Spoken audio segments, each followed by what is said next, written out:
and I've tried all my life to be a dutiful citizen, and Alan knows I was a good daughter, a better daughter than he was a son, in terms of following our father's rules. Pag sinabing, hindi mo pwedeng gawin yan, wala kang karapatan na gawin yan, hindi ko gagawin yon. At kung ginawa ko yon, babawiin ko. Kasi nga sinabi sa akin na wala akong karapatan na gawin yon. So, yun ho ang iniintindi ko. I am one of 5, tama bang bilang ko, 5 lawyers here in the Senate. And I'm trying to do my job as a senator and as a lawyer. I am trying to listen carefully to our colleagues who have expressed their desire to constitute ourselves as an impeachment court.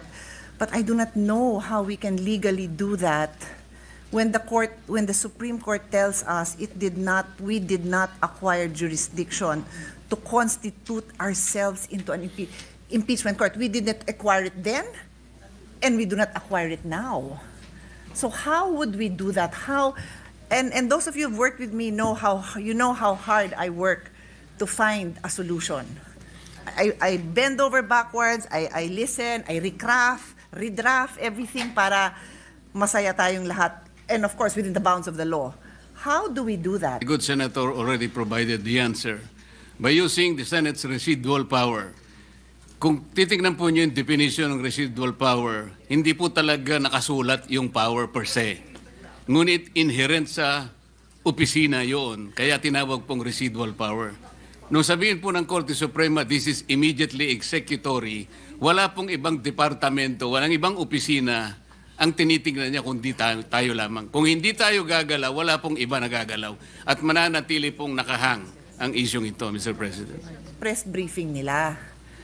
So sa akin lang po, parang nahihirapan ako as a lawyer and a lawyer in the Senate to say that they did not intend it to be immediately executory because they said this knowing that there already was a motion for recon and knowing that we are going to have this discussion today because we made this date public, that on this day we will have this discussion. So again, I'm trying hard to see how, other than disposing of the case using our residual powers following the instructions of the Supreme Court, we can further debate this issue. That is my dilemma, dear colleagues, Mr. President. Pasensya na po kayo kung gagamit po ako ng paghahalimbawa. Nung pong kayo po ay medyo bata-bata po, Madam Senator, meron pong lumigaw sigurado sa inyo. Yung unang lumigaw sa inyo talagang... Yung diskusyon na yun. Hahaba ho ito. Mas mahaba po sa debate ng impeachment. Ganito po yun eh. Tinapat nyo talaga. Ayaw nyo magtagal pa yun eh. At tama naman po yung ginawa ninyo. Ipinakita nyo sa kanya, pinaramdam nyo sa kanya talagang wala siyang maasahan kaysa mapagod pa siya.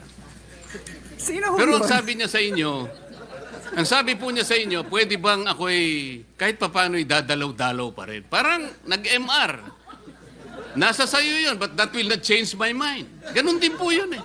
Ang Korte Suprema, sa ganitong, Mr. President, the very tenor of the decision, kahit na po sinabi niyang, oh sige, nasa sayo. Formality na lamang po yun, Mr. President. You are a trial lawyer too. Most of us here became trial lawyers. This is our experience. Huwag po nating pahirapan yun. Sana man lang kung ang decision po 8-7. Yun po pwede nating pagtalunan po eh. Wala po talaga eh, Mr. President.